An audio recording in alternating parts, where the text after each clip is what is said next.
Santo e adorado seja o teu nome, Senhor. Nós te bendizemos por mais uma noite, a qual o Senhor nos concede de estarmos aqui diante da sua presença. Povo de Deus, boa noite. Que a paz seja convosco, amém? Vamos abrir as nossas Bíblias no Evangelho segundo escreveu o apóstolo João, no capítulo de número 12.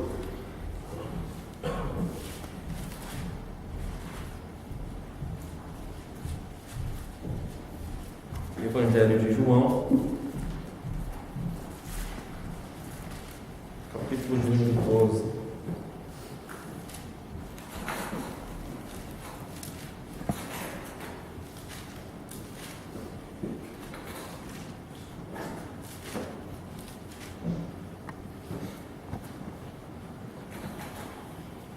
Conforme você for encontrando, peço que você se coloque de pé, para que possamos fazer a leitura das Sagradas Escrituras.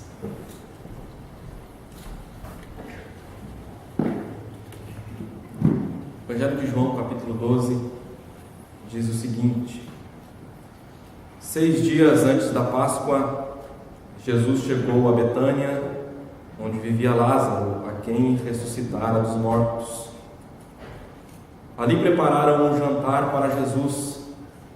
Marta servia, enquanto Lázaro estava à mesa com ele. Então Maria pegou um frasco de nardo puro, que era um perfume caro, derramou-o sobre os pés de Jesus e os enxugou com os seus cabelos, e a casa encheu-se com a fragrância do perfume. Mas um dos seus discípulos, Judas Iscariotes, que mais tarde iria traí-lo, fez uma objeção: por que este perfume não foi vendido e o dinheiro dado aos pobres? Seriam 300 denários. Ele não falou isso por se interessar pelos pobres, mas porque era ladrão, sendo responsável pela bolsa de dinheiro. Costumava tirar o que dela era colocado. Respondeu Jesus: deixa em paz, que eu guarde para o dia do meu sepultamento, pois os pobres vocês sempre terão consigo, mas a mim vocês nem sempre terão. Amém? Você pode então tomar o seu assento?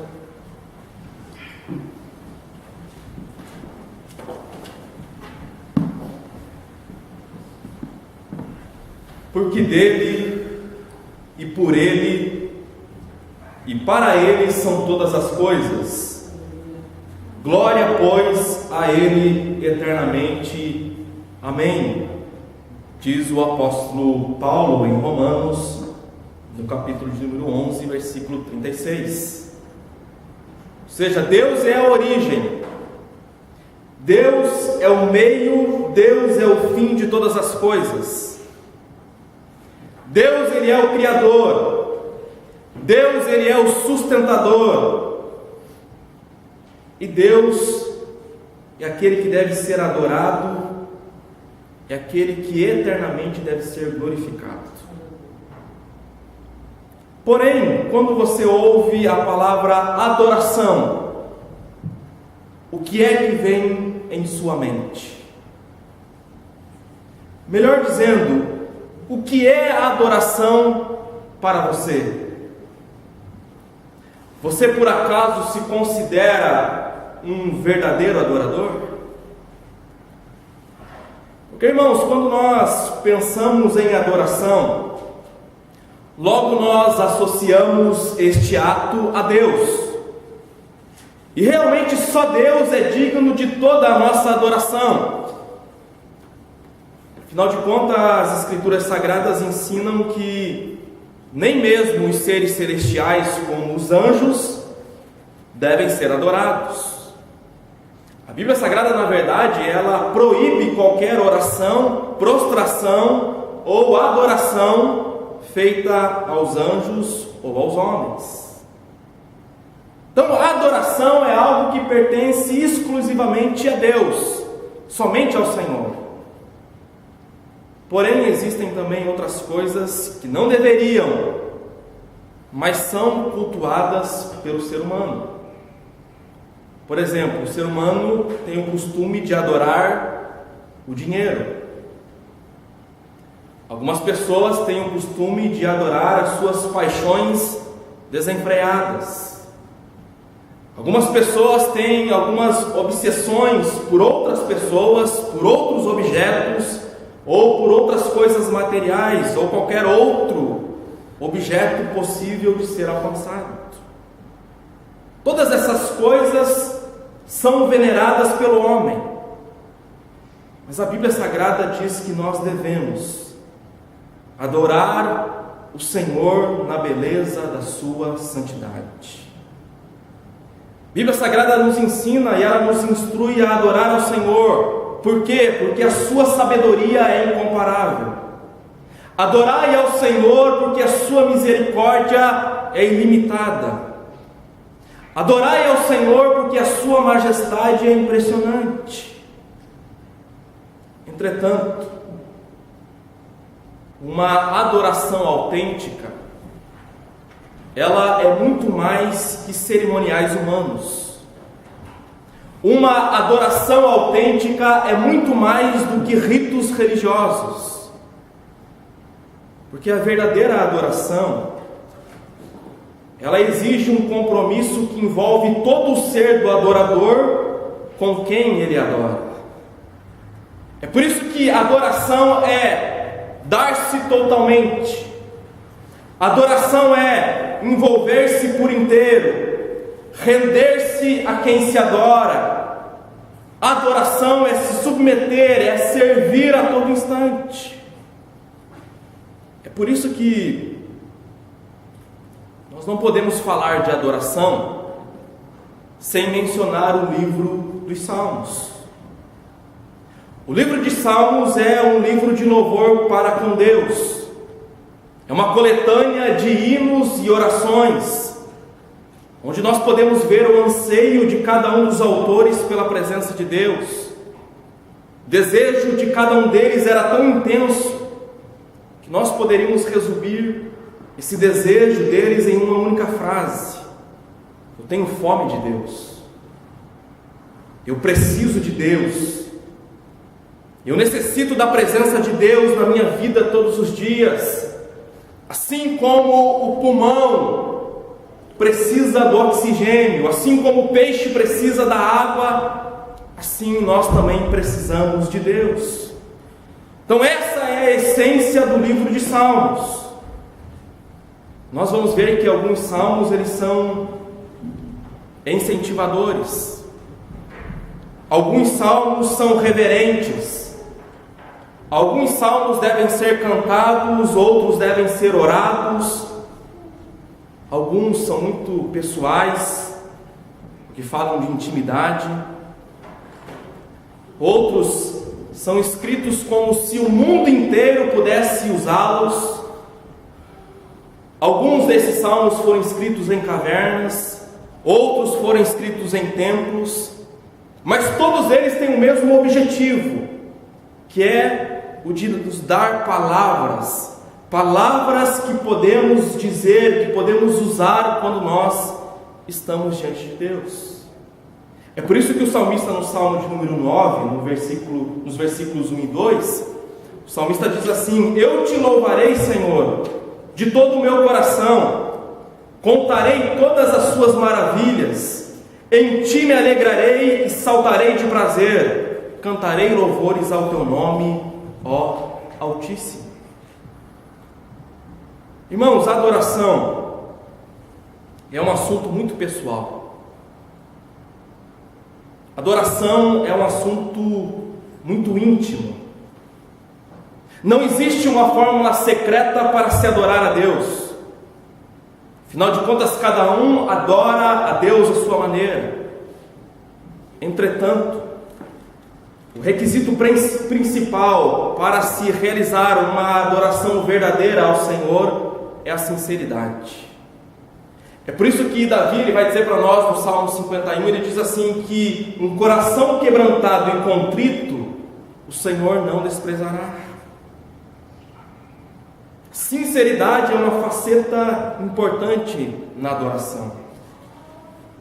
Outra faceta na adoração é o ato de render graças ao Senhor. O salmista no Salmo 105, verso 1 diz: dai graças ao Senhor, invocai o seu nome, fazei conhecidos os seus feitos entre os povos. Agora, irmãos, o que acontece nos dias de hoje é que o ato de agradecer parece ser muito mais difícil do que reclamar. O mundo está cheio de murmuradores, cheio de críticos negativos, enquanto que aqueles que agradecem, aqueles que elogiam, não são encontrados com facilmente ou com facilidade. Há mais pessoas que reclamam, que murmuram, do que pessoas que agradecem e elogiam. Por isso que há muita sabedoria nessa recomendação do salmista para nós, quando ele diz: sejam gratos a Deus, sejam agradecidos ao Senhor. Por quê? Porque todos nós temos a tendência de focalizar apenas as nossas necessidades. E por causa disso, nossas orações, elas são cheias de pedidos e elas são pobres de agradecimento. Então, meus queridos, tenho nessa noite algo para repartir com vocês. O salmista no Salmo 116, no versículo 12, ele vai fazer para nós uma pergunta muito importante, e essa pergunta eu acredito que é uma pergunta onde nós devemos refletir, talvez nessa noite, a respeito dela. O salmista no Salmo 116, versículo 12, ele diz assim: que darei ao Senhor por todos os seus benefícios para comigo? O que darei eu ao Senhor por todos os seus benefícios que me tem feito? O que eu posso oferecer a Deus por tudo de bom que Ele tem me dado? Como retribuir ao Senhor tudo aquilo de bom que Ele tem me proporcionado? Eu acredito que o texto que nós lemos nessa noite, Evangelho de João, capítulo 12, ele nos ajudará, ele será um grande auxílio para nós respondermos a essa pergunta feita pelo salmista: que darei ao Senhor por todos os seus benefícios para comigo? O texto do Evangelho segundo São João, no capítulo 12, diz, no verso de número 1, que 6 dias antes da Páscoa, Jesus foi para Betânia. Jesus foi para Betânia. E Betânia era uma aldeia em Israel, localizada a cerca de 3 quilômetros de Jerusalém. Essa aldeia, ela é mencionada por 12 vezes na Bíblia Sagrada, onde a sua palavra, Betânia, do grego, significa casa de tâmaras, ou casa do aflito, ou casa de figos. Nessa aldeia, os registros bíblicos dizem para nós que houve uma morte. Houve a morte de Lázaro, João capítulo 11. Nessa mesma aldeia, a Bíblia Sagrada vai dizer para nós que houve uma ressurreição, que foi a ressurreição do próprio Lázaro após 4 dias na sepultura. E também nessa aldeia chamada Betânia, houve uma ascensão, que foi a ascensão de Jesus aos céus. Ou seja, nessa aldeia chamada Betânia, Jesus era bem-vindo. Nesse local, Jesus era honrado por todos. Em Betânia, Jesus se sentia em casa. Ali ele estava rodeado pelos seus amigos. Nesta aldeia chamada Betânia, Jesus era muito bem recebido. Algo que não acontecia em outras cidades. Por exemplo, quando Jesus veio a este mundo, a cidade inteira de Belém fechou as portas para ele. Quando ele tentou entrar em Samaria, a Bíblia Sagrada diz para nós que ele foi rejeitado pelo povo daquela cidade. Assim como também ele foi rejeitado em sua própria cidade natal, cidade de Nazaré. É por isso que Jesus disse assim, que não há profeta sem honra, senão na sua própria pátria. Mas em Betânia as coisas eram diferentes. Em Betânia Jesus encontrou um lugar receptivo. Ali ele encontrou um grupo de pessoas que verdadeiramente o receberam. O receberam com interesse de coração. O receberam com festa, o receberam com alegria. Agora pare por um instante e responda para si mesmo nessa noite. Jesus, ele se sente bem na sua casa? Jesus, ele se sente bem dentro do seu lar? Jesus, ele se sente feliz com o ambiente da sua casa? Jesus, ele se sente bem com as palavras que saem da sua boca? As palavras que saem da sua boca aproximam ou repelem Jesus?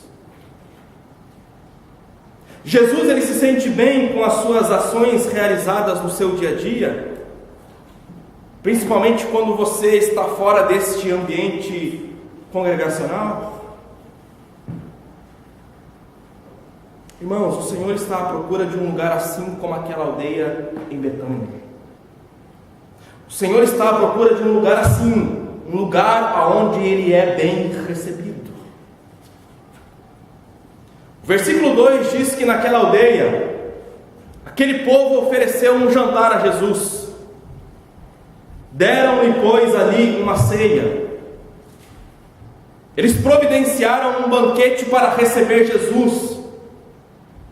E dentre essas pessoas que organizaram este jantar, esta ceia, estavam 3 amigos que eram bem próximos, bem chegados de Jesus: Marta, Lázaro e Maria. Esses eram grandes amigos de Jesus. E estar com eles, estar na companhia deles, era um refrigério para o nosso mestre. Jesus tinha prazer em estar em volta dos seus amigos. Porque afinal de contas,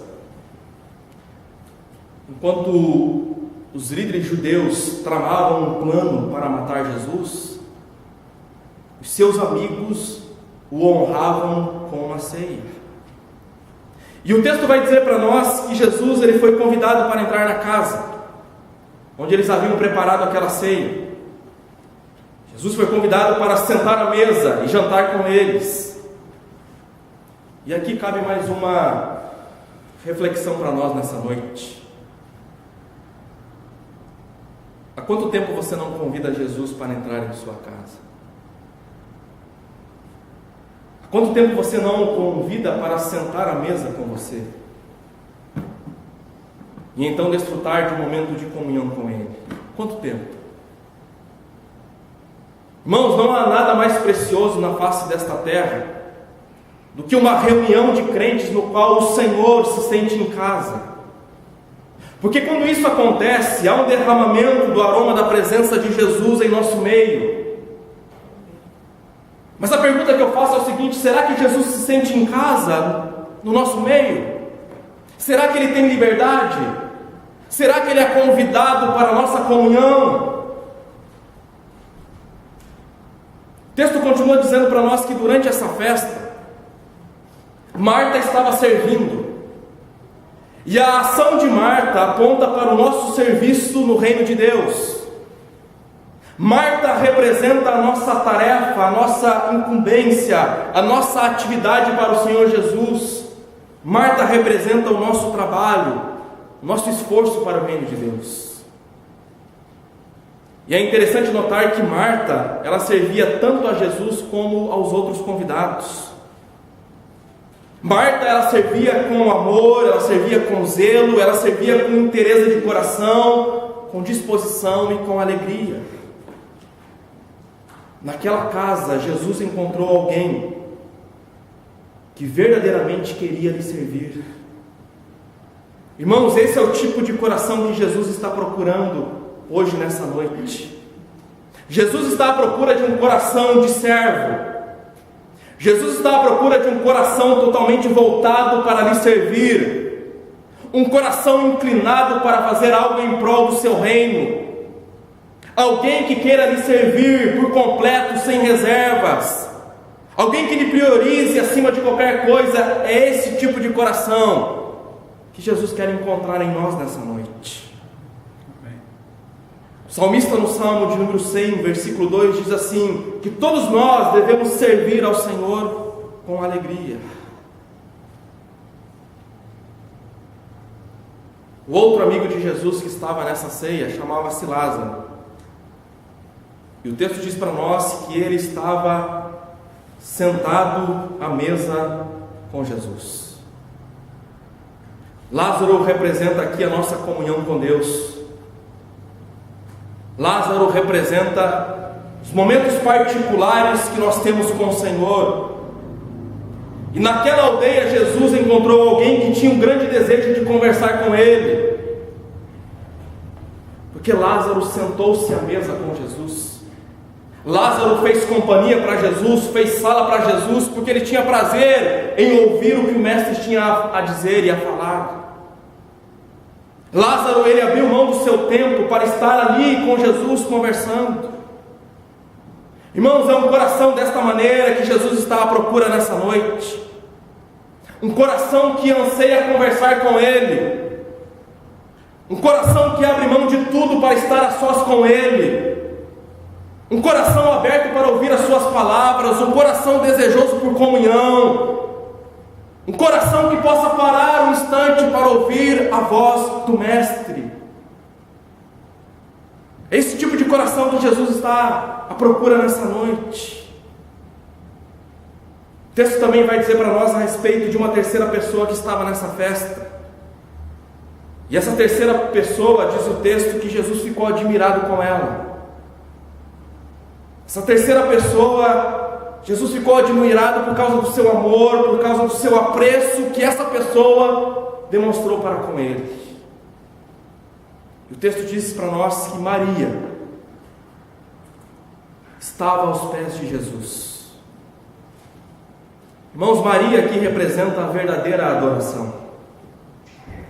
Maria é sinônimo de dedicação, de fidelidade, de entrega, de desprendimento material.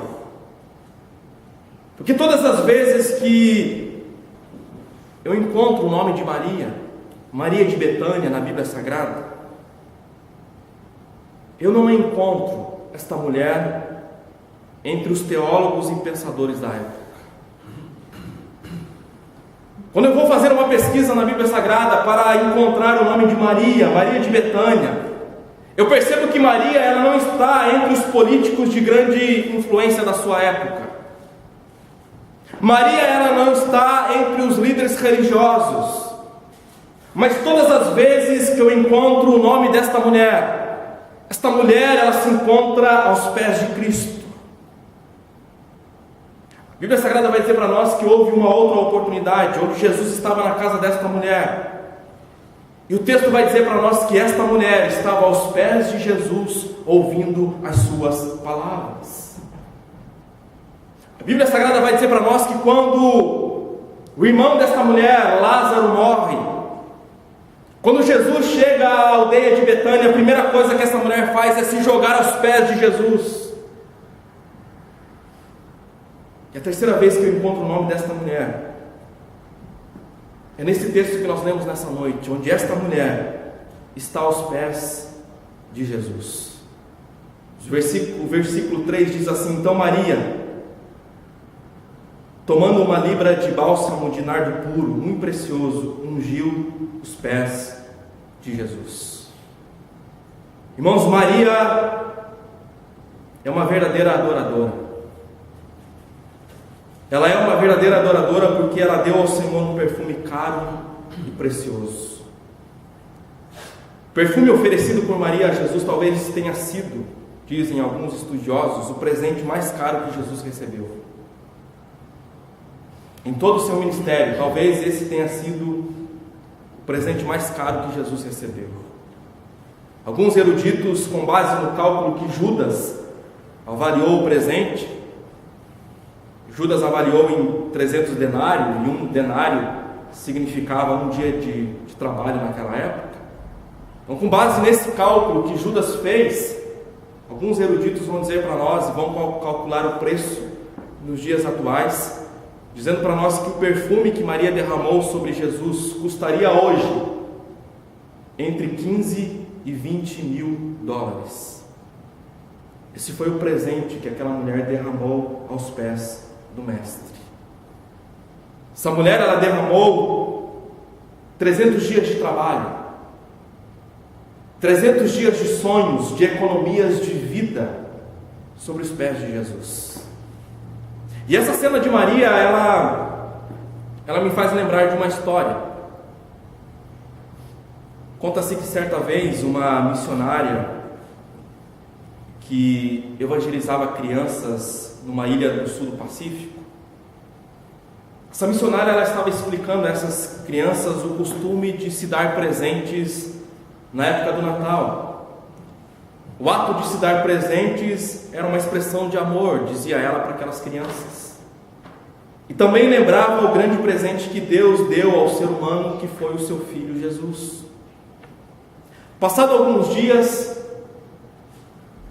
o menino daquela ilha, daquela aldeia, foi à casa daquela missionária com um cesto de palha e disse para aquela missionária: missionária, eu a amo muito e eu quero te dar esse presente. Aquela mulher então imediatamente tirou do cesto a mais linda concha que ela jamais vira. Ela ficou totalmente emocionada e ela agradeceu aquele garoto, porque ela sabia que aquela concha que ele trouxe para ela somente era encontrada do outro lado da ilha. Era quase meio-dia de caminhada para chegar até aquela outra ilha. Então aquela missionária se voltou para aquele garoto e disse assim: mas por que é que você teve que ir tão longe para achar essa concha?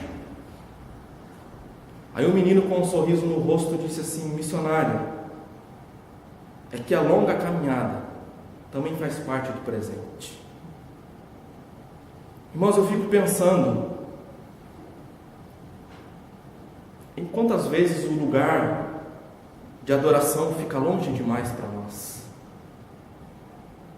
Fico pensando que muitas vezes nós estamos distantes demais, porque estamos muito cansados. Quantas vezes Deus tem nos chamado para buscá-lo em oração, mas parece aos nossos olhos que essa concha está longe demais para nós buscarmos. Irmãos, adorar é oferecer o melhor que se tem a Deus. Adorar é entregar o mais precioso. E quanto ao que diz respeito à distância, ao esforço, à dedicação que vamos fazer para oferecer o melhor ao Senhor, nós temos que entender que tudo isso também faz parte do presente que nós queremos apresentar. Será que nós estamos dedicando ao Senhor o melhor da nossa vida? Será que tudo o que temos de melhor nós de fato estamos oferecendo a Deus? Deus tem o melhor do nosso tempo. O melhor das nossas energias é oferecido a Deus. Nosso dinheiro, nosso dom, os nossos talentos estão sendo oferecidos de que maneira a Deus?